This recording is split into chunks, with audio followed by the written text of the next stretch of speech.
All in Sports Network. We love sports.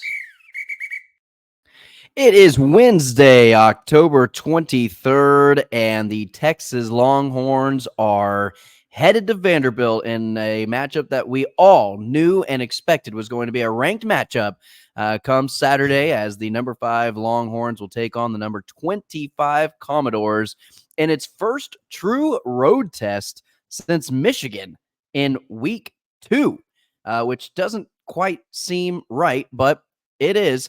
I'm Tanner Carlson. That's Jake Jimerson. This is your daily fix for all things Texas Longhorns right here on Rogue Sports Network. And we are on YouTube and where all podcasts can be heard, whether that is Spotify or whatever your preference is. We have a jam-packed show for you today. We are going to start breaking into the Texas Vandy game. We're going to start giving you some stats and breaking down the matchups and which matchups we like the most. Also, a little dive into Texas recruiting and kind of how the weekend turned out with the huge haul of recruits that showed up in Austin for the Texas-Georgia game on Saturday. Already starting to see some progress and some results from that big recruiting visit for those some 58, 60-odd future Texas Longhorns. And then also we'll end the show with a little discussion on Texas basketball. They had a scrimmage against TCU, and we'll just kind of let you know how that went and the feeling around the basketball program. Again, remember, people, basketball season is right around the corner, and we will be diving deep into basketball once the regular season starts. So without further ado, Jake, how are you feeling now that we've put a bow on Texas, Georgia? We're moving on to Vanderbilt, number 25 team in the country. This is one team that we said that could possibly be a little bit of a thorn in the side of the Texas Longhorns. But coming off of a loss, does that feel any different for you? Not only coming off a loss, but I think Vandy getting ranked, beating a Bama team. You know, we saw early on in the year when they beat Virginia Tech, I was like, whoa, Vandy doesn't suck. Then they lost to Georgia State, and you're like, okay, maybe they kind of suck. Then they beat Bama. They've, won all their games other than, who was their other loss? It was Georgia State, and then one other game. We'll find it later. But and all of a sudden they're ranked, and this is a top 25 matchup for Texas. And so I know Vandy's going to have their full attention. I think this team is very eager to get back out on the field after not playing their best game and losing for the first time this season, hopefully the only time this season. And so I'm excited to see the team perform this Saturday. I think they're going to come out very focused. I think they're going to play really good football from start to finish. And I think we're gonna see just how strong this Texas culture is on Saturday. No, and I completely agree with you, Jake. I think coming off of a loss, I think this is where a lot of this is where teams are made of. This is where you separate the men from the boys, if you will, to use a cliche saying. But yeah, it's when you're coming off of a win or you're coming off of a loss, excuse me, this is where culture matters. This is what Sark has preached. He did mention in his press conference on Monday, I'd rather, what was the saying, Jake? You might know it better than I do. I'd rather be taken Muhammad out. Ali. It's a Muhammad Ali saying, from my understanding. I would rather be taken down. out. I'd rather get knocked down in the 6th round and get back up than get knocked out in the 12th round. And for all Texas fans, and not all of you, a lot of Texas fans have been pretty reasonable, but there's also been a lot that have been acting like we're 1-6 and didn't just lose to a Georgia team that is 48-3 in their last 51 games. That is a saying that you should probably live by in the 12-team playoff era. Yeah. Because one loss just does not, especially to a top 5 team, is just not the same thing as it was even in the 4-team playoff era. And so you kind of got to not treat it like an NFL loss. It's still bigger than that, but you got to be a little bit more reasonable. And especially with Texas being in the SEC now, they're going to see really good opponents multiple times a year. Until we see the final 12-team playoff and how these teams played in the regular season. I think the mindset for a lot of college football fans is you still have the fans that are in the BCS ranking mindset. That is like, oh, you lose a game, your season's done. You still have those very few people, but you also still have the 14 playoff people that are like, maybe you're afforded one loss. Jake, is it possible we see a 3-loss team in the playoffs eventually? Maybe not this year, but a 3-loss team as a 12 team in the 12-team playoff. Yeah, I think we might see that this year. You think Alabama could It's possibly? definitely If possible. I mean, Bama, depending who they beat down the stretch, they certainly could. It's all going to be down to who you beat. Big Ten teams are going to have a chance, and SEC teams are going to have a chance. Those are going to be the only Right. ones that have a chance to do it. But it just all depends on your schedule. Some of these teams have schedules where you're playing. Look at Oklahoma this year. In an alternate world where Oklahoma doesn't suck, which is a hard world to think of, honestly. Let's say that they lost 3 games this year, and you could really combine any of those top teams they play because their schedule is a gauntlet. They would probably make the playoff because they would have multiple top wins in that scenario. So I think it's very plausible. I think it's undeniable we will see a 3-loss team in the playoff within the next 2 to 3 years. And I think it's reasonable that we could see it this year. Yeah. Jake, Texas is 19-point favorites over Vanderbilt on the road. The over-under also set at 53.5. You're a betting man. What's your take on these numbers? I'm not a betting man on Texas games. Just FYI. In the sports betting world. Yeah. If I was betting this game, and I need to look at it more and, continue to dive into it. We're still early in the week. We still got some time, still doing our research. We did a lot of watching the Texas-Georgia game over. So I haven't fully dove into Vandy yet, but I have watched them play a few games this year. I do think they're a good football team. I do think their offensive scheme and their style of play on the offensive side of the ball is going to be something I'm interested to see this defense match up against. But I think Texas is just a more talented team. I think they have the better coaching staff. They have the better players. If I was betting, I would bet Texas to cover this. And I don't like those big spreads like that. And you can always get a backdoor cover when you have a big spread like that. But I expect this Texas team to come out fired up after a loss and really play some of their best football. No, and I think Texas is going to turn it around and really have. I almost feel, I don't want to say this, but I feel bad for Vanderbilt at this point because Texas is going to come out on all cylinders. Sark's going to throw the kitchen sink at them. Sark's going to be ready to send a message to the playoff committee and to the rest of the country and to this conference, the SEC, that this team is SEC ready, despite what other teams who get destroyed by Georgia on a yearly basis think and will say. SEC fan bases just slobber knock all over Alabama and Georgia, and they're just like, well, you're not SEC ready. Yeah, well, you haven't beaten Georgia in 10 years either, Bob. So I don't want to hear it. I think Texas, I'm with you. I think Texas spread covers this spread. I think it's going to be a long day for Vandy. Not to say that Vandy's not a good team. I think they're a very good team. I just think you're going to get a wide awake, rude awakening Texas team coming in to your house. And Jake, I think there's going to be quite a bit of orange in the stands as well. Yeah, we were talking about it before we pressed record. This being the essentially the second road game, the OU game counted as a road game this year, but this essentially being the second actual road game of the year. The first being at Michigan, obviously, which feels like it was a year ago at this point, is pretty crazy with how the schedule has worked out. But at the same time, I do think Vandy will have a decent showing from their fans just because they're ranked. There is excitement. But a lot of Texas fans had already bought up these tickets before the season started. Mm-hmm. I wouldn't be surprised if this is a 50-50 type crowd, if not in favor of Texas. And so it's almost not going to be a true road game, though I do think the Vandy will have a student section that will be rocking in this game. Jake, Diego Pavia, he has been the storyline of college football. He has really came out and changed the mindset of what you think when you say Vanderbilt Commodore football.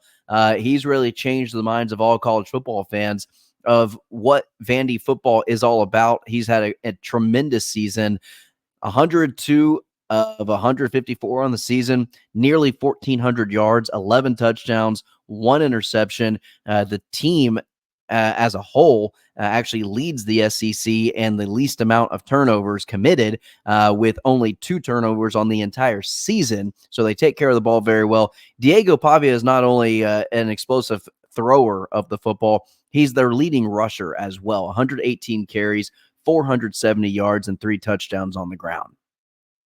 Yeah, I mean the whole we're going to see a lot of Leona Lafau in this game. I already think that just like they did against Oklahoma, the entire objective of this game is going to be to stop Pavia.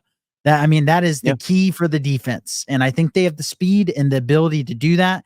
And the other part of this game is going to be not to fall for a lot of the eye candy that Vanderbilt does with their running game. They have a very unique style of running scheme. Actually, some of the plays that Oklahoma was doing that were getting a little bit of success in the run game were plays that are very similar to what you're going to see from Vanderbilt. And so I think Texas is probably going to throw up some of that OU film where OU got an 8-yard rush here or there and be like, we're going to see this. And this Vanderbilt team is much better than Oklahoma, just like we all thought at the start of the year. And so there is going to be some unique wrinkles that they're going to have to prepare for in this game that is going to be unlike any other offense that they see throughout the rest of the season. Jake, Vanderbilt leads the SEC in time of possession. That's what TOP stands for. Third down conversion rate and turnovers, as I mentioned previously, with only 2 on the entire season. This team likes to control the clock. The reason why they can control time of possession, which is what they did against Alabama, they absolutely dominated Alabama in time of possession. That's going to be the exact same game plan that they run against Texas to win this game. But it is mostly because they convert third downs at a very high rate, which they win first and second down to make third down much more convertible. Yeah, I'm kind of just scrolling through some box scores right now from Vanderbilt, and the time of possession's pretty wild. In the 2 games I see where they did not win the time of possession battle, they lost, which was to Georgia State and then to Missouri. The Missouri game was double overtime. This Alabama game is one of the craziest differentials I've ever seen. It's insane. I forgot just how 42 minutes to 18. If you are Texas, you cannot do that. No. Very simply. I think any team in the nation would lose if you have the ball for 40. Maybe not. Yeah, any it's almost team. shocking that game was a 5-point game. If you go back to it now. And you can kind of understand why Alabama's defense really was gassed in that second half. And so that's going to be a big key to watch, because that is one thing Mississippi State did have some success against Texas with, was controlling some of the time of possession, especially early. That first drive was really the key component to them leading the time of possession in that game. And so I'm sure that is also going to be a focus in this game. And obviously third downs are as well. The defense was pretty good on third downs against Georgia, not quite as good as they've been all season. And Vanderbilt, a lot of that success on third downs, and I'm sure I can find a stat on this as we continue to look into Vanderbilt as this week goes on, but a lot of third and shorts. They are very good at making sure they are ahead of the chains. And so I think first downs are actually, on first down and 10, that's going to be probably the most important down of this game. Can you get some tackles for losses? Can you get them to 2nd and 9 and just put them in uncomfortable positions that they really haven't been in a lot of these games where they found a lot of success? Because for Vanderbilt, it all starts with the offense. The defense is very, very gettable. It's definitely the weak link of the team. So it all starts with Diego Pavia and that Vanderbilt offense. Jake, I'm going to ask you something, and you can either agree or disagree. Is Diego Pavia the best college quarterback that the Texas Longhorns have played this season? And will play this season? crazy to say with Carson, but Carson Beck has not looked great in the games against their top opponents.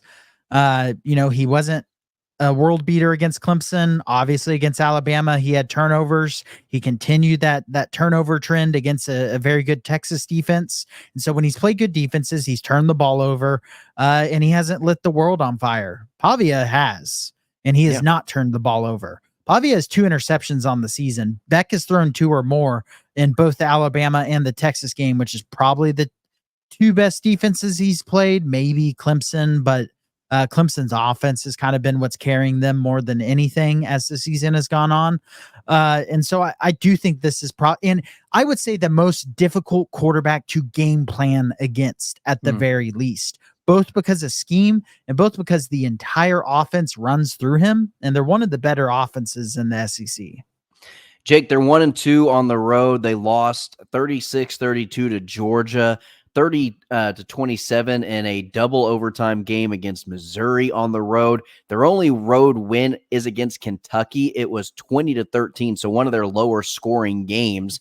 They are undefeated at home this year, especially with that win over Alabama.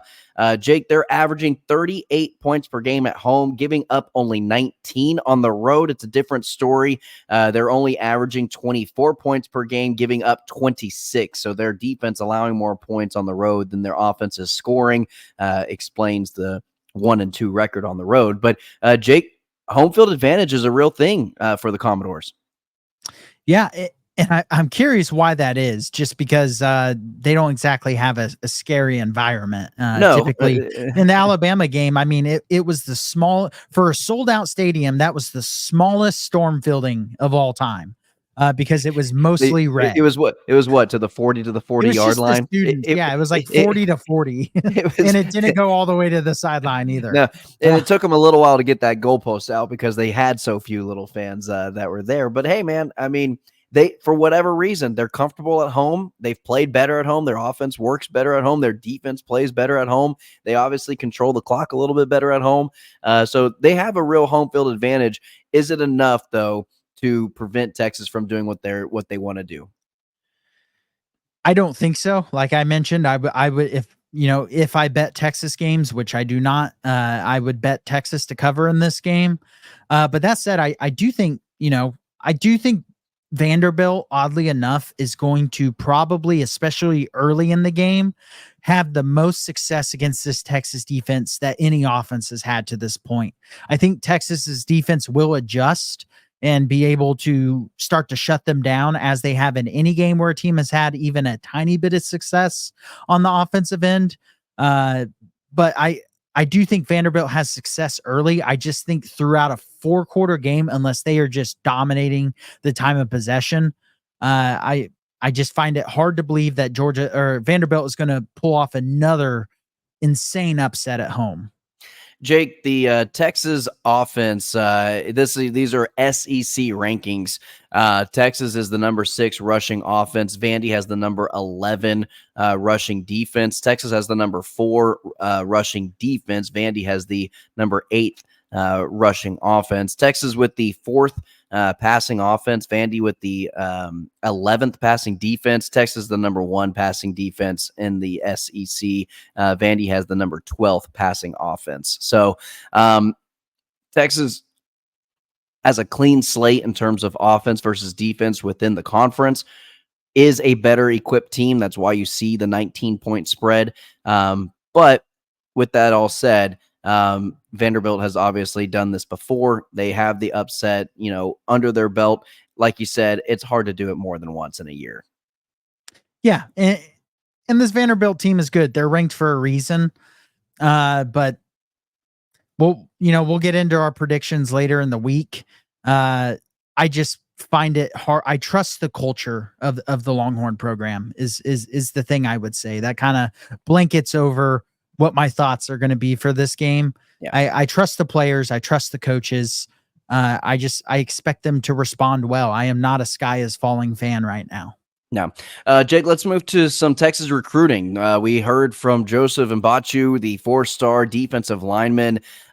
We mentioned him last week, but he was previously committed to Florida before taking his official visit to Austin to watch that Texas-Georgia game. He has now officially decommitted from Florida. That was already maybe on the ropes a little bit anyway. He's made it official, and now he has opened up his recruiting. Texas is on his short list of teams where he would like to play. Jake, something that's very important that fans need to know: recruits don't go to a game just to see the team that they're getting recruited by win a football game.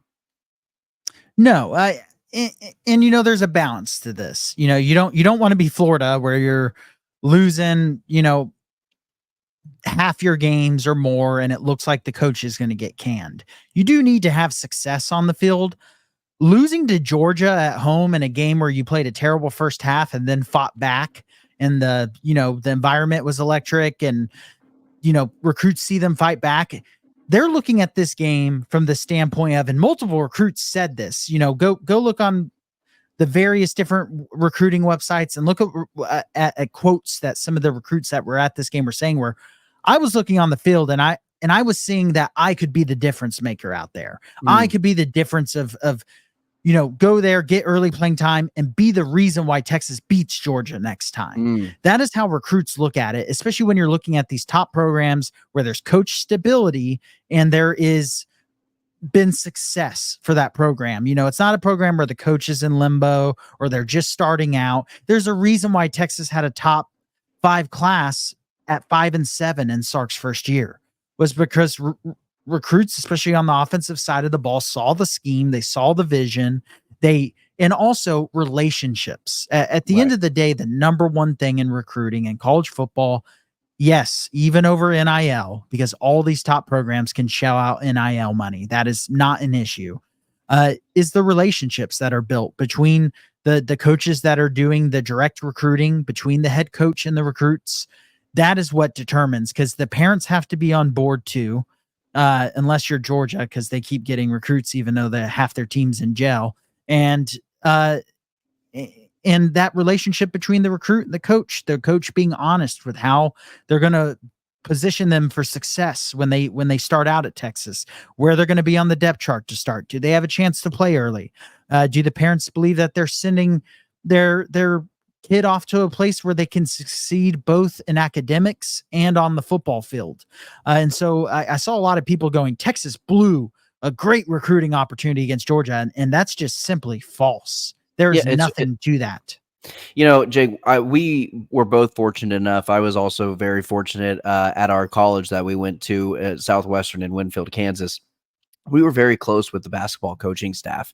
We got a lot of behind the scenes looks as we were broadcasters for the team, and we were student journalists covering the team. And Coach O'Brien actually allowed me to go and record kind of like a recruitment video of the program. And it was kind of following the footsteps of a college basketball player, so he could show recruits that video. And then he had recruits actually joining practice, and they're basically living the lives of these players while they're on campus. You go to study hour, you go to study hall with these players, you go to lunch with these players, you join a practice with these players, and you get to be coached by the coaching staff and see how you fit and see those relationships that you're mentioning and that you're alluding to being built. And I think that's more important than whether or not they're there for a game, and during that game the team that is recruiting them loses. Now, yes, you can't be Florida State and you can't just go 1-6 after going undefeated a season ago. You can't do that. I understand there is a give and take, there's a push and pull to it a little bit. But like you said, it's about the coaches being honest with the players of saying, hey, look, this is your skill set. This is how I can utilize you. This is how I want, how I'm going to push you in practice and in the film room. And it is up to you to get the most out of what I'm going to provide for you. And a lot of players respond one way or the other to it. And that's why Texas had success recruiting in Sark's first year, and that's why they've had success recruiting in every single year under Sarkisian. A loss to Georgia at home does not change that. And if you think that changes it, you really need to start listening to expert, and we're not experts when it comes to recruiting, but we do educate ourselves a lot. And if you think that they blew a recruiting opportunity on Saturday, you need to educate yourself a little bit more on how the recruiting works. That doesn't mean they're going to get all 58 of those recruits or anything, but they didn't lose a recruit just because they lost to Georgia. That's just not how it works. It was a great environment other than the trash throwing, which some of the recruits might secretly find that as a good thing, whether they're right or wrong. Yeah. And it was a rocking environment. Texas played a bad first half. They came out, they adjusted. They saw coaches make adjustments that allowed the players to succeed better in the second half. And that's the stuff that players are paying attention to, and how they're going to fit into that scheme, and how they're going to help be a difference maker for the team versus did they win or did they lose? That's one of the lower things on the totem pole. All right, Jake, let's wrap up the show. We got about 5 to 4 minutes left. Let's talk about this secret scrimmage that the Texas basketball team played against TCU. According to the secret reports from secret sources, the secret scrimmage was won by the Texas Longhorns 80-52. They looked real good, seemed to be very impressive. A lot of players played well. Again, it's a scrimmage. TCU could have been walking through the motions, and there could have been plenty of stoppages in terms of like, hey, let's coach a little bit here. Let's do that. We don't know how the scrimmage was exactly set up. I doubt both teams were just playing as though they were playing in the Sweet 16. However, it's nice to know that Texas came out, looked good, and they feel good about where the program is headed. Yeah, and from what I read, I think Trey Johnson had like 13 to 16 points, which is pretty darn good for a kid that hasn't even played a college game yet. And he's going to be someone that I'll be very excited to start talking about as basketball season starts, because he is one of the most talented freshmen to come to Texas since Kevin Durant, quite frankly. And he has a scoring ability that Texas hasn't seen. This Texas basketball team is going to be a lot of fun this year, and especially in some of these early season games that are good matchups, like Ohio State to open up. UConn's in there, Syracuse is in there. I think even New Mexico State is typically, I don't know how good they're going to be this year in basketball. They're typically a pretty decent program. That could be a fun one to watch, but support this men's team. If you can go to the games in Moody Center, it's been a great basketball environment since they have opened that up. This is going to be a team I'm excited to follow. I have pretty high expectations, quite frankly, for this basketball team, because they are a much more talented, complete team than they were last year, and scoring should not be an issue. And defensively, I think they're going to be pretty solid too. Obviously, they were in this very secretive schedule. Yeah. I saw a GIF that was underneath one of the responses to the secret scrimmage score, and it was the Boss Baby meme going, "It's a secret." It's a secret. Yeah, that one just made me laugh a little bit. But watch this basketball team. Their first game, I think, is November 1st against Ohio State, and that's definitely going to be one to tune into, because I think we're going to see a really good, very capable team of making a run in the tournament this year. Well, Jake, and also, I would hope Rodney Terry has this team. Their personnel will be set up a little bit differently, where the offense isn't going to be running through an Amos throughout the entire game. One guy who can kind of score the rock, and you're going through one primary player on offense, and then you're kind of filling in the roles of a Shindle Weaver and things like that kind of really throughout. And I know very early on in the season, Texas had to adjust a season ago with injuries to Dessou and things like that, especially with their bigs. Texas isn't a huge team this year, but they should have capable players of playing the forward. I think they're very forward heavy, and that should help down low in the paint and reboundings and whatnot. And so that's kind of what I'm going to be looking for early on. I think guard play is kind of settled. I'm really not going to be concerned about guard play at all, especially with the Trey Johnson, a Shindle Weaver, things like that. It's going to be more so I'm going to be watching the bigs, and it's not just the big, 7-footers. I'm going to be watching those forwards and how they interact, and really the defensive side of the ball as well. That's where your wing players are really going to, earn their playing time as non-conference is going through preseason tournaments you're in, and then going into your conference play. Hopefully you've got your lineups the way you would like to see it. I think Rodney Terry too late into into the season last year, even within conference play, was switching up lineups and switching up second team, third team, who's playing with who. And I know that goes against who you're playing against in personnel, depending on the team you're playing against. But for the most part, you like to keep things pretty consistent and play your game and not dictate what you're doing to your opponent. Yeah, and there was too many times where a lineup got thrown out there last year that just had no scoring threat. Right. And that's just not a good thing to do in today's world of basketball. In the Big 12 in the way the game is played, and in the Big 12, and even at times in the tournament games, it was an issue. And so that's going to be the big thing I watch as far as Rodney Terry goes. I think he is a capable coach. He is obviously a good recruiter. He has done well in the transfer portal. I think this team has, I believe it's 5 or 6 players that averaged in the double digits last year. So scoring should not be an issue. And that doesn't even include a Chindell Weaver, who was under that mark. That I think we all expect big things from this year. He's definitely a fan favorite. He's like a much better version of Brock Cunningham in what he provides for you on the court. And that's not a shot at Brock Cunningham. It's just, he is a more diverse offensive player, and he is just as good on the defensive end, if not a little better. He's the best defensive player on the team. So it's going to be a fun team to watch. I'm ready to see it happen on the court and not just in a secret scrimmage, and watch them play. And luckily, with a decent first game against Ohio State, we'll get a good idea quickly of how much is this team going to have to grow as the season goes versus how ready are they just right off the bat. All right, Jake. Well, that's going to do it for our show today. Again, we drop these episodes Tuesday through Friday at noon on the weekdays, and then we let the football dictate how we release the immediate reactions on Saturday's episodes. Now, come basketball season, Jake, we're going to have to kind of reevaluate the way we want to do our show, whether that be watching the Texas basketball game whenever they're playing and do an immediate reaction after them, or wait a week. And on the weekend, we evaluate both the games. I want to put in an immediate reaction in there somewhere along the way. We'll have to figure that out. We haven't really discussed that conference far ahead. play, not non-conference. There definitely won't be instant reactions after they play Delaware State. Correct. We will wait a week and be like, hey, Texas did this and this and this week. So anyway, everybody, thanks for tuning in. We appreciate it. Like, share, subscribe. This is your daily fix for all things Texas Longhorns right here on All In Horns. I'm Tanner Carlson for Jake Jimerson, as always, on Rogue Sports Network. Hook 'em. All In Sports Network. We love sports. All In